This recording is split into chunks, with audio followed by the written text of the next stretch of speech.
Baik, bismillahirrahmanirrahim. Assalamualaikum warahmatullahi wabarakatuh.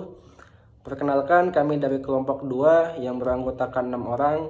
Saya Hilmi Fadil Akbar dan rekan saya Nida Anfahia, Nindi Sri Rahayu, Novita Ramadhani, Oom Humairah, dan Prima Riani. Baik, pada kesempatan kali ini kami akan mempresentasikan hasil diskusi kami pada mata kuliah pembelajaran berdiferensiasi pada topik diferensiasi proses. Baik, langsung saja. Pengertian dari diferensiasi proses. Diferensiasi pada proses dapat diartikan di mana peserta didik akan mendapatkan informasi tentang pembelajaran yang baru dan mendapatkan cara belajar sesuai dengan kemampuan peserta didik serta mengacu kepada bagaimana siswa akan memahami, memaknai atas informasi atau materi yang akan dipelajari nantinya. Baiklah, selanjutnya, pada diferensiasi proses, guru perlu memberikan bantuan belajar kepada siswa.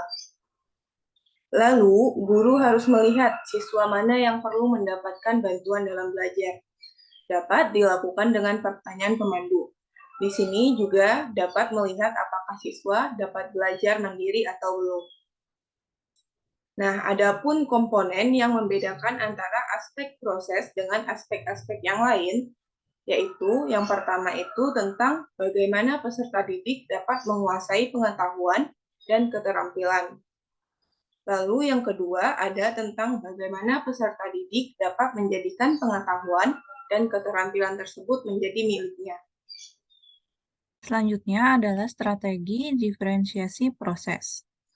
Yang pertama ada kegiatan berjenjang, yaitu semua siswa bekerja membangun pemahaman dan keterampilan yang sama dilakukan dengan dukungan dan tantangan kompleks yang berbeda-beda.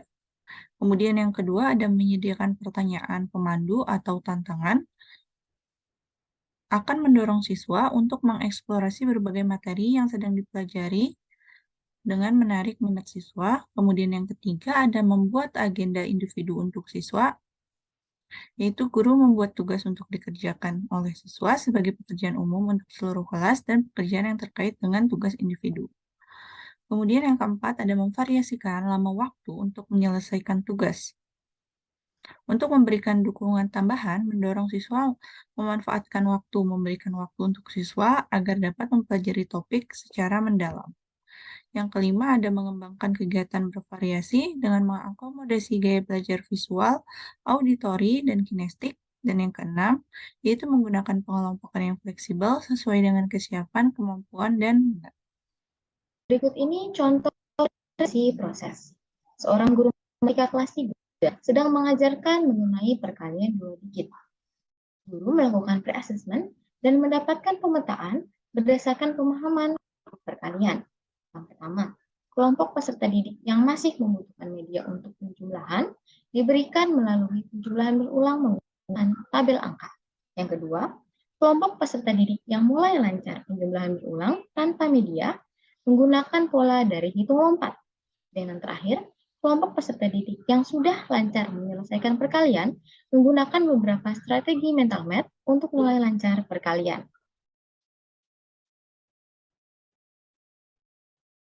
Di kegiatan matematika kelas 2 mengenai satuan ukur, peserta didik dapat mencoba menggunakan mistar ukur untuk mengukur panjang objek yang sesuai dengan minatnya. Yang pertama, kelompok peserta didik yang menyukai alam dapat mengukur lingkar pohon, tinggi tanaman. Dan juga, kelompok peserta didik yang menyukai seni dapat mengukur dekorasi atau hiasan yang ada di kelas, sekolah, maupun rumah. Dan yang terakhir, kelompok peserta didik yang menyukai kegiatan fisik dapat mengukur jauh atau tinggi lompatan yang dapat dilakukannya. Selanjutnya, pada contoh diferensiasi proses berdasarkan gaya belajar peserta didik. Di kegiatan matematika kelas 7 mengenai bentuk aljabar, peserta didik dapat menggali informasi mengenai unsur-unsur aljabar dari beberapa media berdasarkan gaya belajar siswa. Yang pertama, kelompok audiovisual. Pada kelompok ini, siswa dapat menggali informasi mengenai aljabar, unsur-unsur aljabar dari video yang telah disediakan oleh guru. Yang kedua, kelompok kinestik dapat menggali informasi melalui lingkungan sekitar. Contohnya, kita dapat menggali unsur-unsur aljabar dengan memberikan media seperti daun-daun yang ada di sekitar mereka. Yang ketiga, pada kelompok visual, dapat menggali informasi melalui buku infografik atau buku-buku yang ada dalam pegangan siswa. Selanjutnya, pada peran pendidik dalam pendiferensiasi proses. Yang pertama, pendidik mau berinovasi untuk menciptakan pembelajaran yang efektif dari diferensiasi proses ini. Yang kedua, memiliki semangat untuk menciptakan pembelajaran yang menarik agar pembelajaran tidak monoton dan dapat menuju capaian pembelajaran yang efektif juga. Yang ketiga, memiliki banyak referensi untuk menciptakan pembelajaran diferensiasi. Peran guru dalam diferensiasi proses. Yang keempat yaitu guru mampu mencari metode pembelajaran yang dibutuhkan oleh peserta didik. Hal ini ditujukan agar tujuan pembelajaran dapat hendak dicapai. Selanjutnya yang kelima yaitu guru dapat memahami gaya belajar peserta didik. Karena hakikatnya setiap peserta didik akan memiliki gaya belajar yang berbeda-beda. Yang keenam yaitu guru memberikan kebebasan kepada peserta didik untuk belajar secara mandiri ataupun berkelompok.